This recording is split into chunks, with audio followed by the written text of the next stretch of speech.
So I got on a kick this morning. I organized my pantry and it just kind of spiraled out of control, but in a good way. Before I get started, my name is Stephanie Snyder. I am a health and fitness coach, but I'm also slightly OCD. So you come to my house really any day of the week and it's probably immaculate, even though I have three children. Um, and it's not because I'm some crazy person who doesn't let my kids have any fun.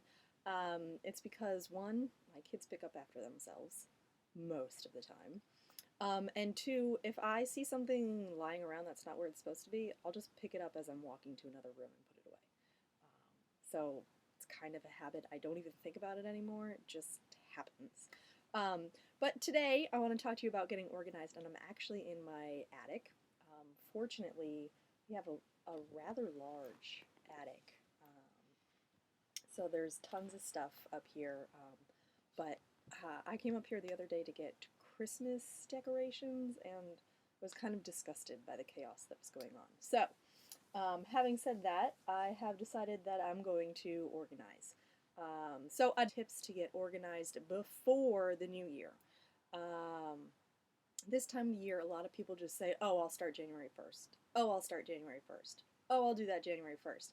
Well, by the time January 1st rolls around, your list of what you were going to start is like 700 things. And so don't wait until January 1st. Get it done. Then you don't even have to think about it come January 1st. And maybe you could actually enjoy the first day of the year without thinking of all the things that you promised that you would do, and then you're not going to do them. So, my first tip is to make a list, all right? Um, Make a list of all of the chaos that exists in your house, the rooms that need to be picked up, or the toys that need to be tossed, or the attic that needs to be cleaned, or the kitchen cabinet that needs to be go through. So I've made a list. I know that I need to tackle the attic. I tackled the pantry today. It didn't take me that long. So tackling one thing at a time. So you made your list, and then you're going to do one thing at a time. Okay, I use a Swipes app, and if I don't have a deadline for something, it goes into an unspecified category.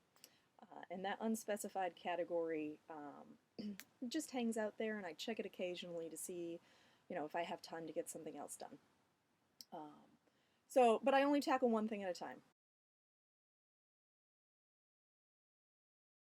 because it's easier that way. And I find that if I focus on just that one task, it usually doesn't take me that long, instead of having what I call adult ADD.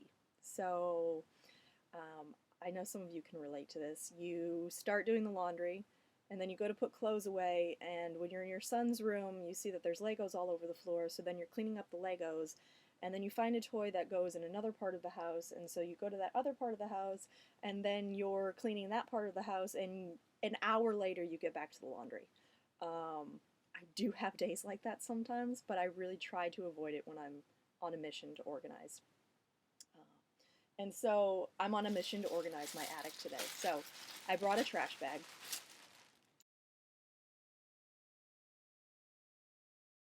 Black trash bag, yes. So um, my rules for my trash bag. So if I don't know what it goes to, or if it's broken, um, it goes in the trash bag. Because, quite frankly, I don't have time to figure out what the heck it goes to, and if I'm ever going to find the other part that thing goes to. And if it's puzzle pieces, forget about it. Spare cards, all in the trash. I don't have the time to deal with it, nor do I want to try to figure it out. But then I've got a couple of these Rubbermaid bins. Rubbermaid, whatever, okay? So as I'm going through a box of stuff, I'll say, all right, I'm going to keep this. It needs to be organized somewhere else. Or this is going to be donated or sold, put on Craigslist or eBay, whatever. So I have two separate containers. Okay, one of them is to donate, one of them is to keep, and then I don't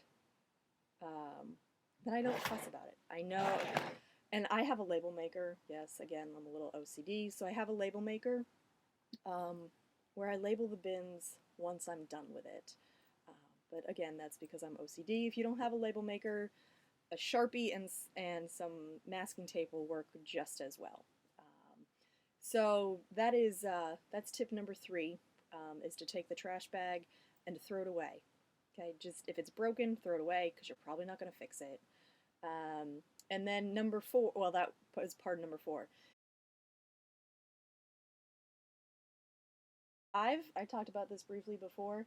If you don't know what it goes to, throw it away.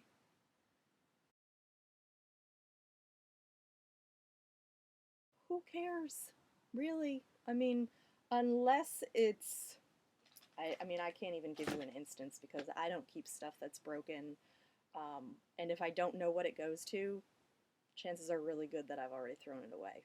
Um, as a military spouse, we're moving every few years, and so I actually enjoy being able to clean out the attic and the closet and get rid of stuff that we haven't used since the last move.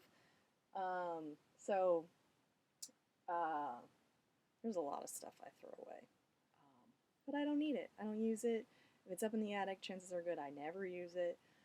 So just gonna get on with it. So the final tip, number 6, is don't second guess your decision. If you legitimately don't know the last time you used it, throw it away.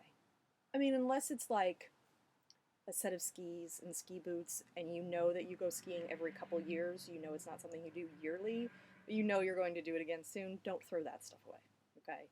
Um, but I mean, if it's like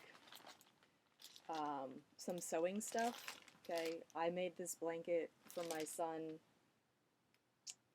about 6 years ago and haven't opened this bag since. So it's going to get thrown away because it's just extra string that I will never ever use. And if I do need some extra string, I'm just going to go to AC Moore or Michaels and pick it up for 50 cents. Okay, not the end of the world. Or on Amazon and grab it. It'll be here in 2 days.